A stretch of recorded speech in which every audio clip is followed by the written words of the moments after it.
City Matters.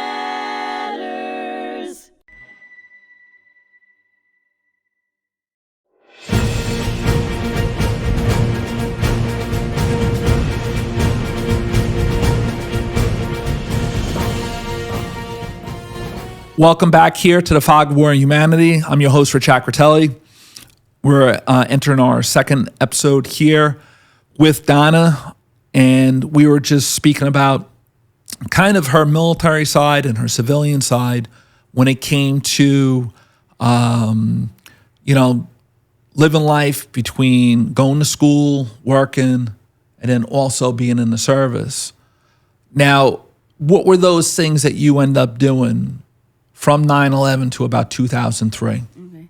I graduated from SUNY Westbury in 2001, May of 2001. I was working for development disabilities as well as Office with People with Development Disabilities in the reserve. 9/11 happened. I was in the reserve still. And after that, I was still doing training. And then I decided that I wanted to go active duty. And I saw a recruiter. So he told me in order to go active duty, my reserve commander would have to give me a conditional release, which she approved it. Since I was prior to service, I was able to pick a location where I wanted to go.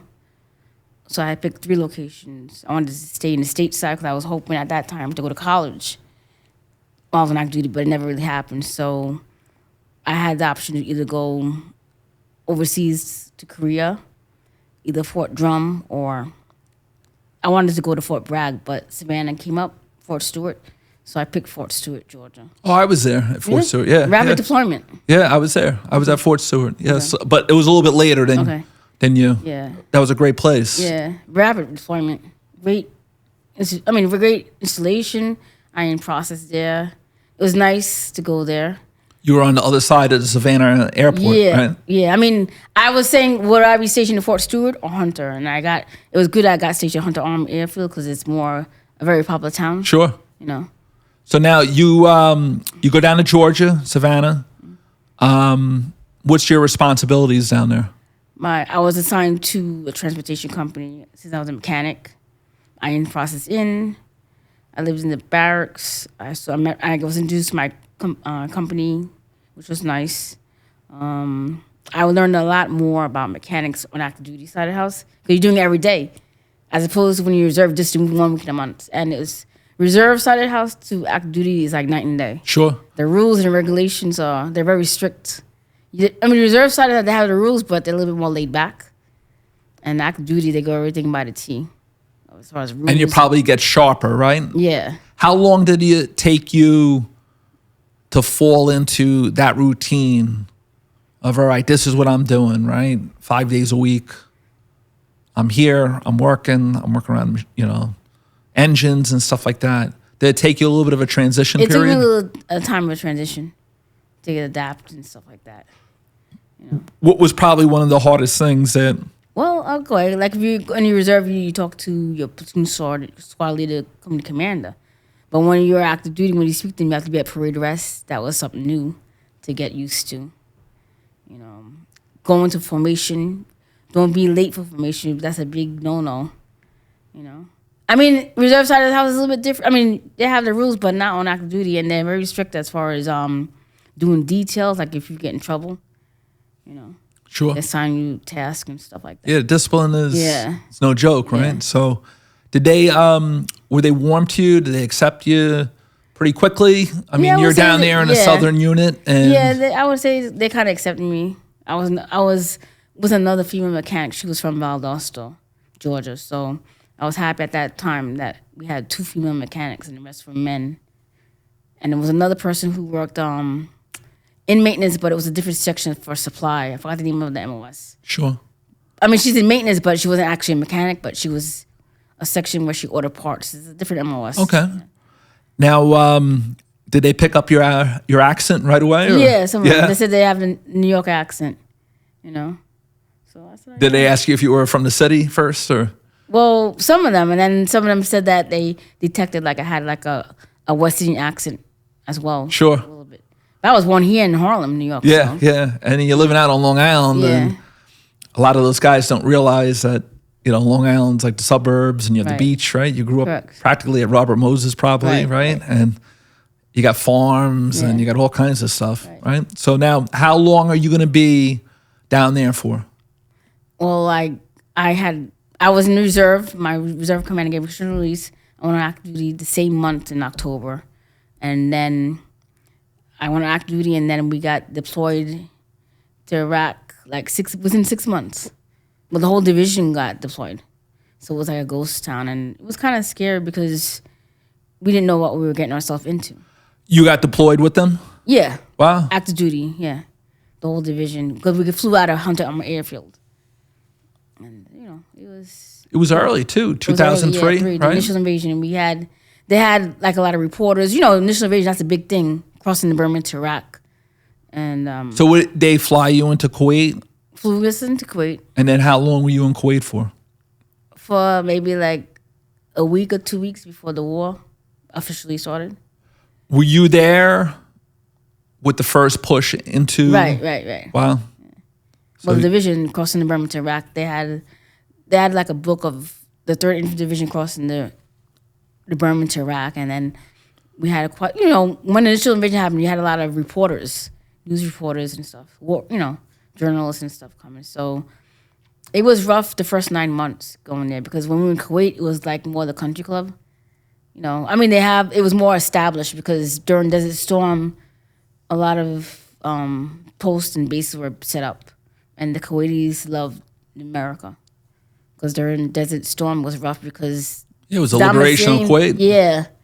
Yeah, I heard he had like 90% of his people from Iraq into Kuwait. Sure. And And they always looked at Kuwait as being a province of Iraq that the British just kind of carved Right. out and called that a country. And Right. and they didn't like the Kuwaitis with the oil drilling and everything else. And so now when you get off the plane, right? You're a Long Island kid. You have your challenges down in Georgia, right? Because just a little bit different, right? And now you're going from active duty down in Georgia, getting used to that. And now the ground war starts. So when you're in Kuwait, what was the big thing that you kind of got used to? Because I know you're going to go there and then you're going to go into Iraq. But what was the big thing to get used to in Kuwait? Learning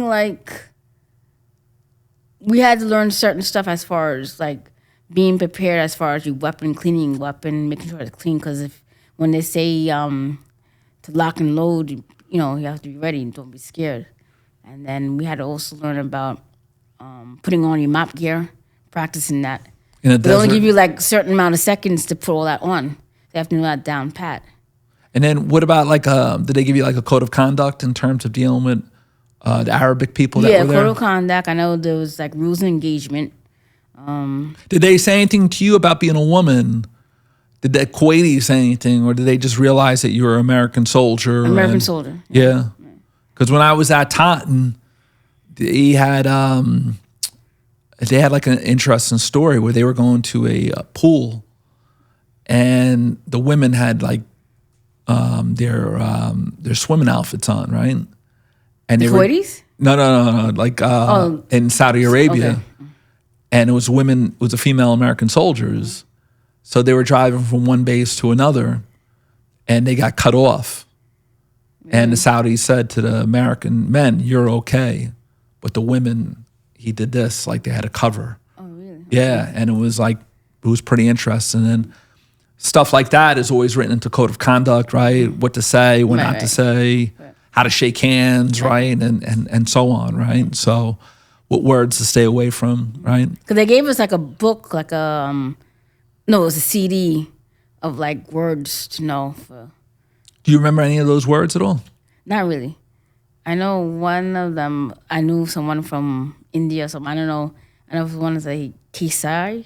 Was he a TCN, a third country national? Yeah, I believe it was that. Kisai, I think that means how are you? Okay. And they were working there, right? Yeah, they're working there. And they usually dug the ditches and the cafeteria and all the cafeteria, stuff, right? And some worked later on at the MWR and stuff like that. But I mean, during the early war, there was no MWR there. It was later that they had built all that. Did you notice the wealth that was in Kuwait? Yeah, with the nice houses, the big mansions and stuff. For a tiny place that's maybe the size of Connecticut, Yeah. right? It's a lot of money there, right? All right. So now, when do you go into Iraq? In March. In March, and that's the very start of the invasion. Right. Where were you guys in the pecking order in terms of the movement into Iraq?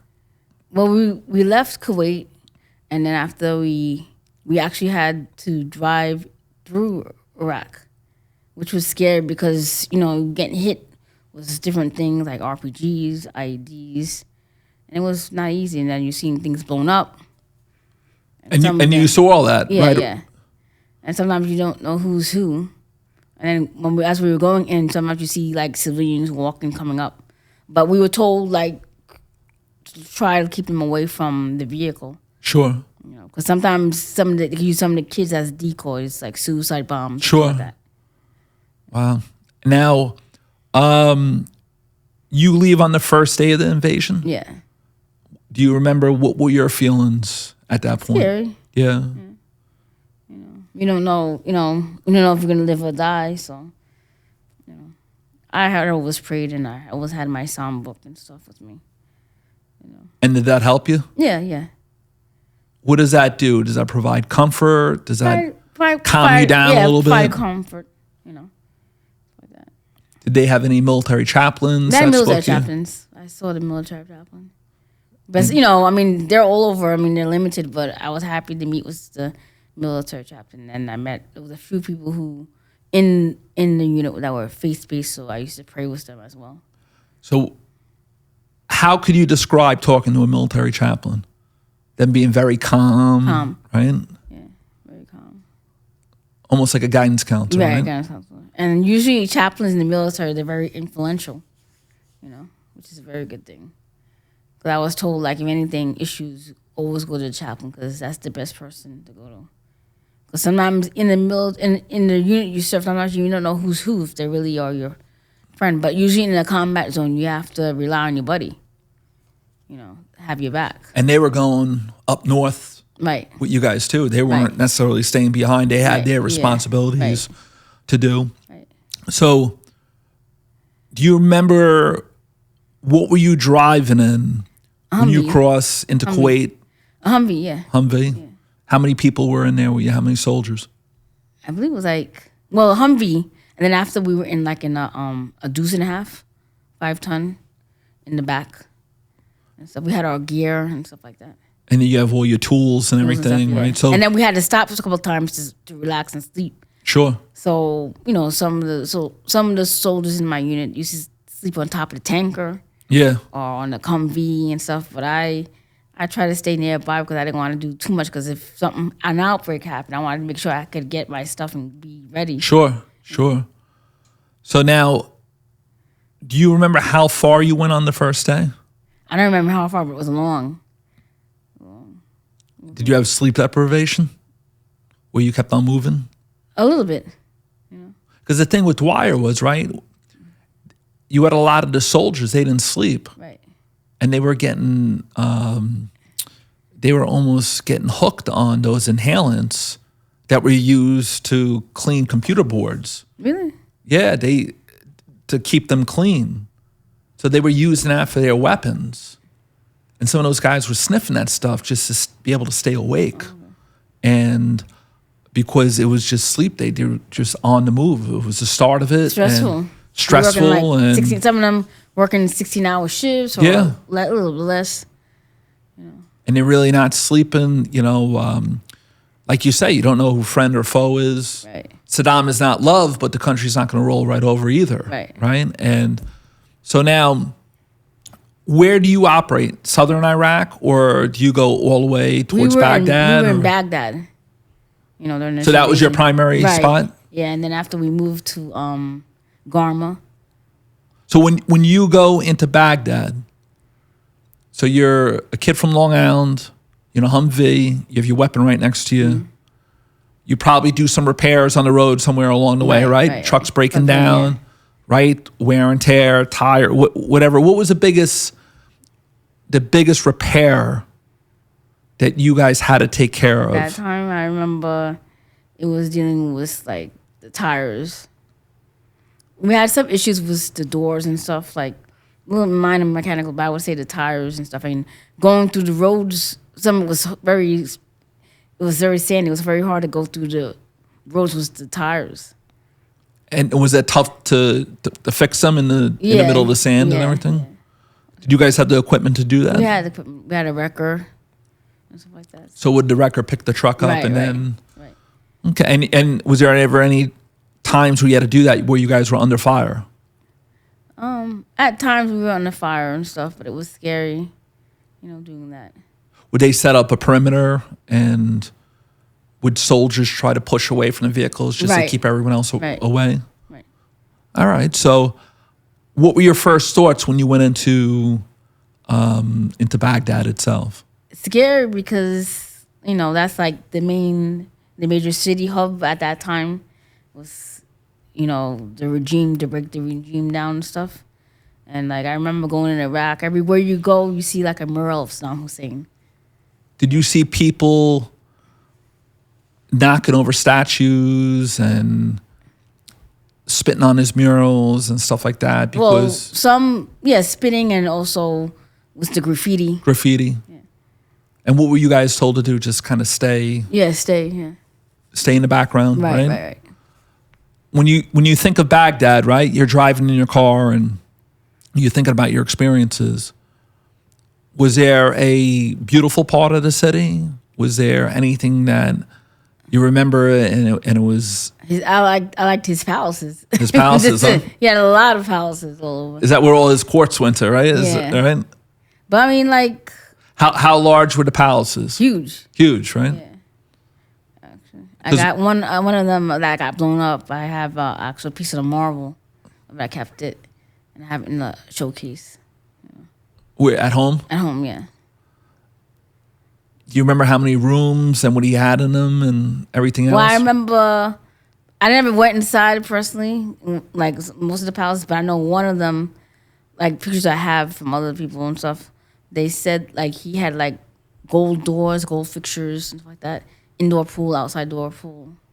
Did Americans commandeer any of them as... Well, sometime out of time they had used like any R&R, that sort of thing? No, not what I know of. You guys were just moving too quickly at that point, right? I know they had raided a lot of stuff out of the palaces. Even when we went to the airport, it was a lot of stuff that got raided already. Now, did you have any Ba'athist members like going after you or anything like that? Any loyalists? No. Not at that time, right? But when were they trying to protect themselves at that point? Were they trying to get out of Dodge almost? The what? The Ba'athist members, Saddam's Iraqi Republican Guard. They were trying to get out. They were trying to get out, right? Yeah. So they were trying to save their own skin at that point, right? All right. So now, how long were you in Baghdad for? Quite a few weeks. I know it was hard because like we needed to get stuff, and it's hard. Prior to going to Iraq, we had to pack a lot of stuff up because once we were in Baghdad, it was hard getting stuff up to Baghdad. And at a time after the time, we were like, it was shortage of water for us and things in general. What about parts of the trucks? Were there certain things? Yeah, we had like some stuff issues as far as some repairs, but we did the best we could to make the best out of it. And you become crafty too. Yeah, right? yeah. You start stripping other vehicles to fix it. Yeah. Right, so you need one vehicle that's down, and you really need that more in the field than something else, right? And you start, what do they call that, robbing Peter to pay Paul, that sort of thing there, right? I know one thing that was hard, like when we were deployed, one of the soldiers in my unit, her husband, they were dual military. Her husband was in Fort Stewart, and she was in Savannah in my unit, but I believe he was the driver to a colonel and stuff, and he got hit with a motor round, and he got killed. So that was hard. We were so sad to hear that he died, and her husband got killed. So when that happened, that was it's devastating for her. And she had to go back home. And we were saying that we hope that she's gonna come back because to be in that condition where you lost your husband, one of the she had to go to mental health and could be one of the first fatalities of the war. Yeah, it was during the beginning. It was the beginning because when we went there, even in Baghdad, they had plywood of the names of the soldiers from the division got killed. Because we had lost the most soldiers in the unit, in the division the initial invasion. Now, they put that up as a sense of memory, right? Like, Right. these are our lost brothers and sisters, right? But they also keep that up to remind you, you have to stay sharp. You have to be alert, right? That sort of thing. Right, yeah, I would say so. Right? To kind of keep you on your game, Right. right? And look out for your fellow Right. soldier to the left and to the Right. right, because they're going to do the same thing for you, Right. right? Do you still have friends from that Georgia unit that you'll... I do a few on Facebook. And you guys will respond, Yeah, right? every now and then. It's the beauty of Facebook, right? Yeah, like yeah. sometimes you don't lose a beat, right? Right. All right, so now you're in Baghdad. What was a big repair that you would do? A big repair we do. That you were accustomed to doing? I know we had to change out a lot of the batteries. We had to take them out and repair them. I mean, not repair it. We had to get new batteries. We had to put the acid in there Sure. and put all that. And I know a lot of the tires were going Was that the heat on the roads also? as well. Wow. Wear and tear and the heat. And then with the tires, didn't they have the system where you could touch inside and it would deflate to certain levels for different types of road, right? Didn't they have that? I think so. I'm not too Yeah. certain. Yeah, I remember driving trucks and having that. And, you got to think you had some very adverse conditions Right. in Iraq itself there. So now you're in Baghdad for 3 weeks? About 3 weeks or so, 4 weeks, I think. And was it secure where you were, or It was secured, best as we could make it. And then, it was just hard. Like, the living condition was not good, but we made the best of it. And then we had to relocate further up north after in Garma. Did you guys live in tents? In tents, yeah. In tents? Yeah. What was the highest ranking officer that was up there in Baghdad that you remember? In my unit? You probably saw some generals, right? Yeah, like lieutenant colonels or generals. A lot of officers, right? Officers, yeah. Wow. All right, so now, But you mentioned that when we were in Iraq, it was good because some of them cross-trained, like reservists. sure. And then I was surprised to see a lot of National Guard people there. 'Cause I heard National Guard only used to stay in the stateside. But the government could federalize them, though. I guess it needed more bodies. Yeah, that's the thing. Yeah. People thought like more the National Guard, right? I'm going to be at this base. We're going to do stuff internally within the state. Right. And your units from across the country that Right. overseas. A lot of men and women from the 106, they go all over the world. And it's, they're in those bases in Syria that are very, very serious up near the Iraqi and the Jordanian borders and not far from Iran. So, all right, well, we're going to come back for a third episode. What was the next place that you're going to be going? Is Dharma? Garma. Dharma? That was a hot spot because we used to get hit a lot with things.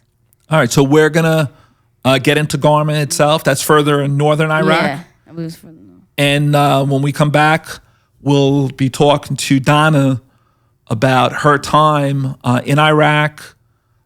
She was one of the first boots in the ground in Iraq itself, coming north across the border from Kuwait. And she was one of the first people that was there. So rejoin us for a very third interesting episode on the Fog of War and Humanity here on hmTv.